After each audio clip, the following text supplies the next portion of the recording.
up nowadays is simply to control people as slaves and make them completely dependent on this exploitive machine that's ruining the planet and that's ruining the quality of life for all living entities. And this is all based on this demoniac idea that we can exploit the resources of God.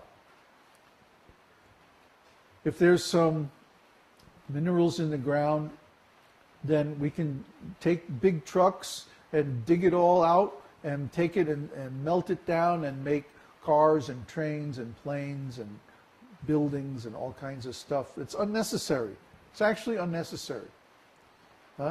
Now we know enough about organic gardening. Not we personally, but the experts know enough about gardening that in 100 square foot or 1,000 square foot garden, you can grow enough food for one person for a year. 1,000 square feet. What is that? About 30 by 30 feet. 10 meters square. 100 square meters. You can grow, if you know what you're doing and you know how to condition the soil, you can grow enough food to feed yourself. Now, what is the need for all these huge factory farms and big tractors and railroads and ships shipping food all over the world and all that? It's completely unnecessary. Try to understand. It's completely useless. This is called ugra karma. Ugra karma means unnecessary, useless, demoniac work. So they have the whole world enslaved in this ugra karma economy. This economy that has to grow and grow and grow and grow. And what's fueling this economy? Oil. But now we've passed the peak oil. Oil production all over the world is diminishing, and it will continue to diminish. So this whole idea of growth, progress, and all that is finished. Try to understand. We are downsizing. We have to. We're out of resources. We're out of arable land. We're out of water. We're out of oil. We're out of everything. All the resources that have accumulated in the earth for millions of years are being destroyed, used up by this demoniac society. You see? So Prahlad is saying, don't listen to this nonsense. Don't accept this materialistic education. And Gato is saying the same thing. This education is not for your benefit. It's so that you can be exploited, so that you can be used, so that you can become a cog in the wheel of this great machine. What was it? I just read something really far. The motto of the 1930s World Fair was research discovers, engineering implements, and society adjusts. Sounds about right, huh? Nails it. Exactly. You just have to adjust to it. There's nothing you can do about it. Huh? We're going to invent all these materialistic wonders. And even though they always create unanticipated problems, still, somehow or other, you have to adjust to it. See? You're going to work in this factory or in this business, and we're going to take the results of your work and sell them for profit. And you're not entitled to any of that profit. You're not entitled to any of that income. We make a deal with you where we pay you less than the actual value of your work. And we take your work and profit from it and keep the difference. That's called a corporation. A corporation is a fictitious entity that has more rights than a regular person and less responsibilities. No one can be held accountable. No individual can be held accountable for the actions of a corporation. Slick, huh? This is what the demons have come up with. They're very intelligent. Hiranyakashipu is very intelligent, very strong, powerful. But because all of his plans were against God, eventually he was vanquished. When Prahlad started preaching in this way, of course, the young boys in the school became confused. Well, our demoniac parents are telling us that we have to do this and that. We have to make material advancement. We have to be competitive. We have to crush the demigods. We have to stop the process of God consciousness and become engaged in material consciousness and work. Why are you telling us this, Prahlad?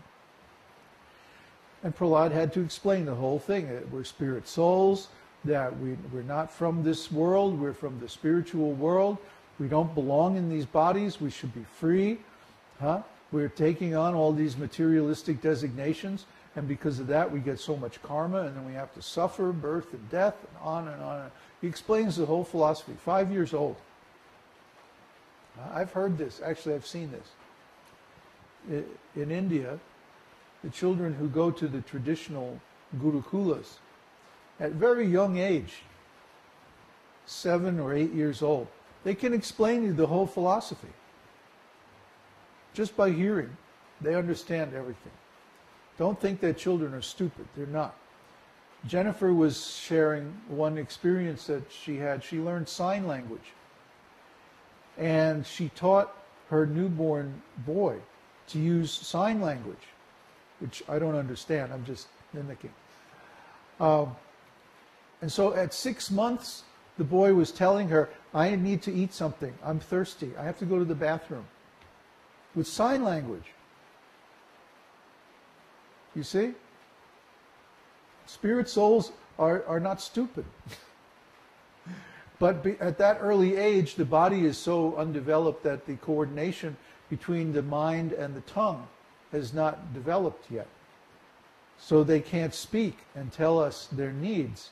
But it's not that they're unconscious, they don't know their needs. No, they know everything. If they're given some way to communicate that doesn't depend on speech, they can communicate everything. Just like monkeys can be taught to use sign language, and they were quite intelligent. They can count, they can reason. Monkeys. So a small child, if they hear this philosophy from the very beginning of life, they can understand it very nicely. It's just us who have so much conditioning in materialism. We have a hard time understanding. Like just recently, we had to actually expel one student from our school because they just could not understand that they were engaging in politics, materialistic politics. Politics is always materialistic. There's no such thing as spiritual politics. Politics is always materialistic because it's based on a lie. You listen to these politicians. Everything they say is a lie. The first lie is that we are here to help you. No, they're not. They're in politics to gain their personal ambitions. Let's be honest. So the very first thing from the very beginning is a lie. So how can the rest be any truthful? It's not. It's not. Everything they're saying is completely false, bogus. But we accept it because we don't know any other way. When we hear transcendental knowledge, then we come to understand, oh, there is another way. We can trust in God instead of in human leadership. We can take the truths of the Vedas and we can manage our society and our lives according to them. We don't need this material science. We don't need all this material stuff. If I just have a garden, 100 square meters garden, I can feed myself. If I have a couple of hectares and a cow, I can feed my whole family. What's the difficulty? What's the problem? Why do we need all these big machines, ugra karma, factories and slaughterhouses, schools which are just like slaughterhouses, because they're training people just how to be slaves of the demoniac elite. We could kick these rascals out in a week if we wanted to. If everybody understood this and simply stopped cooperating and did their own thing instead, or followed Vedic teachings instead, well, what could the demons do? Maybe they kill a few people, but then they don't have anybody to work for them and feed them. They need their slaves because they're lazy. They want to live just by investing. This whole idea of investment, capitalism, is a complete demoniac trip. Huh? As Prabhupada used to call democracy, demoncracy. Try to understand. It doesn't matter whether it's democracy or communism or socialism or monarchy or feudalism or any of these schemes dreamed up by human beings are the same thing. We're going to exploit you. That's material consciousness. So this conflict developed between Prahlad and his school teachers. And the school teachers went to Hiranyakashipu and said, you know, we don't know about your boy Prahlad. He's causing a big disturbance at the school. And Hiranyakashipu was like, what's the problem? He's always